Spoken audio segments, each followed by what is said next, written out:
مرحبا. اليوم بدي أحكي إنسانية، بدي أحكي سوري وبس. كلنا عم نعيش شعور غضب وشعور قهر ووجع على كمية المجازر والموت اللي عم يصير بالساحل السوري.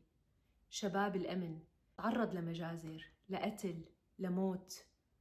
ناس مدنيين أبرياء. بدي أقوله بكل بساطة إنه إنسانيتنا تفرض علينا أول شي نندد بقتل أي مواطن سوري بريء، أي عنصر أمن كانت مهمته بس إنه يدافع عن العالم. التنديد بالقتل والموت ورفضه والتعبير عن التعاطف والتعبير عن الإنسانية هي أرقى شيء ممكن نقدمه لبلدنا ونقدمه للإنسان الملكوم والمنكوب بهي اللحظات. أنا ما بيهمني العدد، ما بيهمني حدا يجي يناقشني مانن كتار. أنا بيهمني تقلي ما بيصير واحد سوري يموت بهي المجازر أو عنصر أمن ينقتل لأنه عم يدافع عني. أنا هي الجمل برفضها وما بقدر أقبلها ولا بقدر أقبل تبريرها، لأنه الموت بيجر الموت والقتل بيجر القتل والحقد رح يجر الحقد وما رح نخلص، ورح نرجع ل 14 سنة لما وقعنا بمستنقع الدم والانتقامات. النظام كان عم يقتل المختلفين عنه بحجة الإرهاب، وكان عم يزت براميله وحقده ودماره على المناطق اللي موجودين فيها ناس مختلفين عنه لمجرد اعتبروا انه هن حاضنة للإرهاب.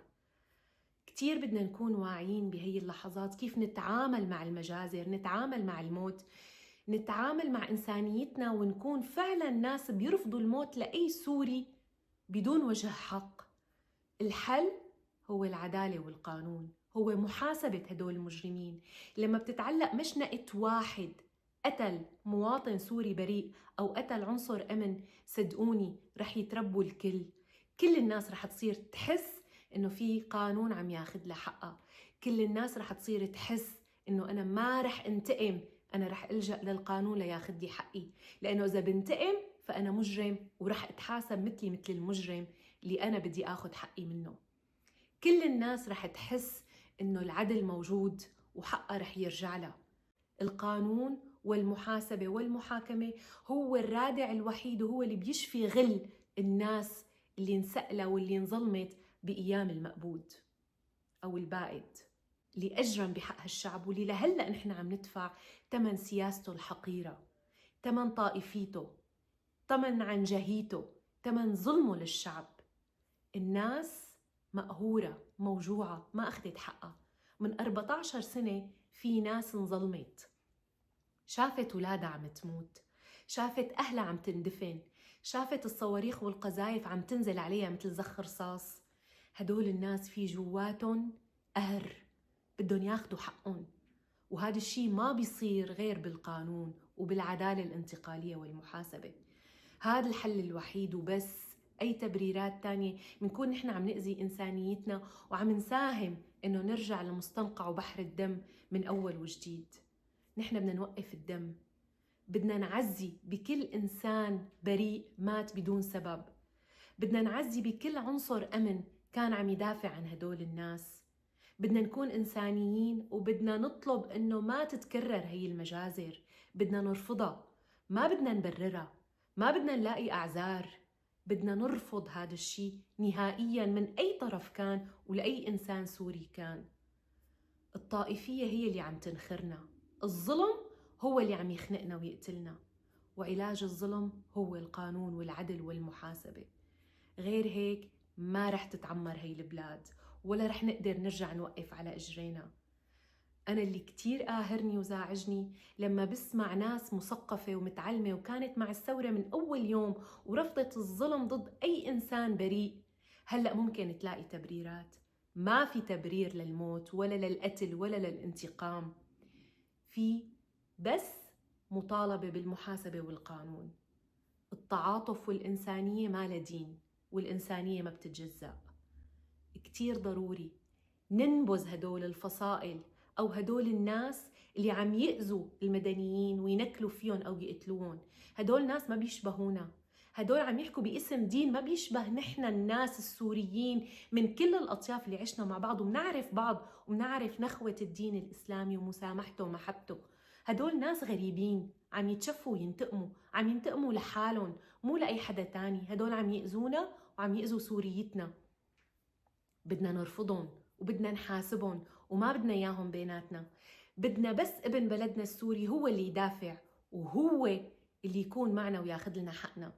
لما منقول الضباط المنشقين، لأنه هدول ناس رفضت إنه ينقتل ابن البلد السوري، لهيك انشقت عن النظام الحقير، ولهيك هدول أكتر ناس بيقدروا يقوموا بهي المهام وبيقدروا يحموا هي المناطق، بيقدروا ياخدوا حق العالم المظلومين ويحاربوا فلول النظام ويحاربوا كل الناس اللي هي ضد السلطة الحالية واللي عم تحاول إنها تنقلب عليها وتأذي أول شي ناسا.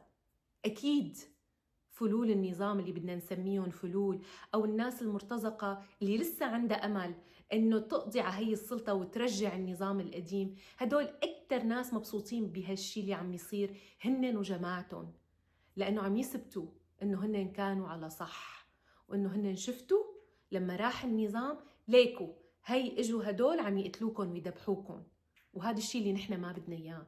هدول أكتر ناس من مصلحتهم الشيء اللي عم يصير هلأ، هن واللي متواطئين معهم من المتطرفين والعناصر الغريبة اللي فايتة بالجيش واللي ما بتشبهنا.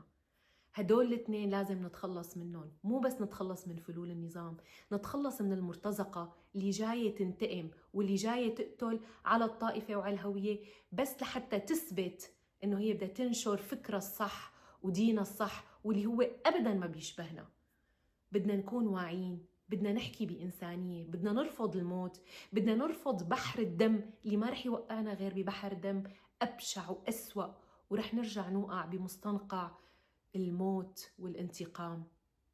خلونا نطلع كلنا سوا، ارفضوا الموت، حسسوا الآخر إنه أنتوا ناس متعاطفين وحاسين بوجع الآخر وبالظلم اللي عم يتعرض له وبالدم اللي عم ينسال من أي سوري هو دمنا، لأنه نحن رح ندفع ثمنه بعدين. بتمنى صوت الإنسانية يكون غالب على أي صوت. صوت الوطن هو اللي عم نحكي فيه، شعار الثورة اللي كل الناس والشباب طلعت فيه بالبدايات واللي دفعت ثمنه دم وغربة وتهجير وخسرت كل حياتها. ثورة حرية وكرامة ووطن لكل السوريين. هذا الشعار اللي بدنا نشتغل عليه، وهذا اللي بدنا نضل حاطينه بين عيونا، واللي رفض الظلم بال2011 أكيد هلأ عم يرفضه. بتمنى الأحقاد ما تعمي قلوب الناس وتعمي قلوب السوريين، وبتمنى فعلا نكون وطن واحد ونقدر نرجع نبنيها سوا. وقفوا المجازر، خلوا الجيش السوري والشباب السوري هن اللي يفوتوا ويدافعوا عن المناطق اللي فيها حساسية طائفية وفيها أغلبية علوية أو ناس ممكن يكون في أحقاد معهم، لأنه تأكدوا اللي رفض يقتل شعبه من البداية هلأ ما رح يقبل إنه ينقتل هذا الشعب. خلونا نثق ببعض. أنا ندائي وصوتي للحكومة إنه استعينوا بالجيش المنشق، بالضباط المنشقين ليقودوا هاي الحملات العسكرية ضد الفلول وضد كل المتمردين اللي عم يحاولوا يسقطوا الدولة أو اللي عم يحاولوا يأذوا ويسيئوا لأمن وسلامة سوريا. استعينوا بالشرفاء، صدقوني هدول هن الضامن الوحيد اللي ممكن ينقذوا المنطقة من انقسام أو من شرخ طائفي ممكن يرجع يوقعنا ببحر الدم. طالبوا بالقانون وحاسبوا كل حدا أذى وأساء بالقانون لنقدر فعلا ننهض مرة تانية. والله الناس تعبت، والله الناس موجوعة، والله الناس ما بقى فيها تتحمل. بدنا وطن نرجع نقدر نبنيه سوا. خلوا هالناس تعيش، خلونا إيد وحدة وقلب واحد.